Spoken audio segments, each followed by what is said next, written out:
আমরা সবাই বাবা মহাকালের উদ্দেশ্যে আগরতলা স্টেশনে এসে পৌঁছালাম। আমরা এই ট্রেন দিয়ে যাব। আমি এখন যাচ্ছি ট্রেনের ভিতরে। তারপর এক একে সবাইকে দেখাচ্ছি। তো এবার আমাদের সুদীপ ভাই, ওনার ওয়াইফ বল্টি দি, ওনার মেয়ে স্বপ্নাদির লাজুক ছেলে,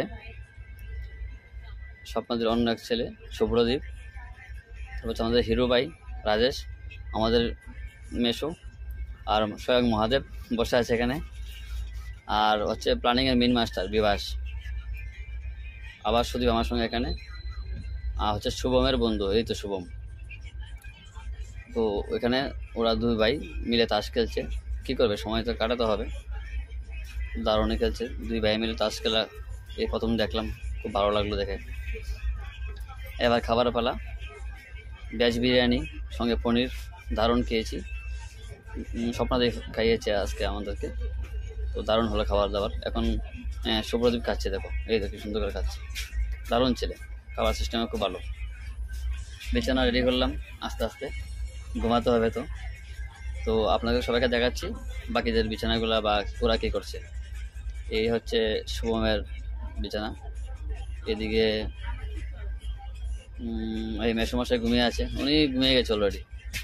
হচ্ছে আমার বিছানা।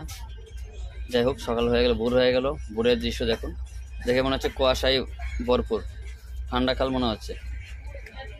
আমরা তো ট্রেনের ভিতর থেকে দেখাচ্ছি সব কিছু, খুব দারুণ সকালের দৃশ্যগুলা, খুব দারুণ। ট্রেনের ভিতরটা একটু দেখাই, দেখুন এই দেখুন সবাই কে কী করে দেখুন একটু। এই তো সবাই অনেকেই শুয়ে আছে এই সময়টার মধ্যে। এখন আমরা চা খাবো একটু পরেই, ভেতরকার দৃশ্য দেখাচ্ছি। অনেকে শুয়ে আছে, আমি উঠে গেলাম, তাতে ঘুমিয়ে গেল। দেখি সূর্য মামা উঠলো নাকি। এই তো সূর্য মামা উঠে গেছে, সূর্য আলো দেখতে পাচ্ছি। তাহলে এখন চা খেতে হবে। চায়ের জন্য মেশু চলে এসছে আমাদের কাছে।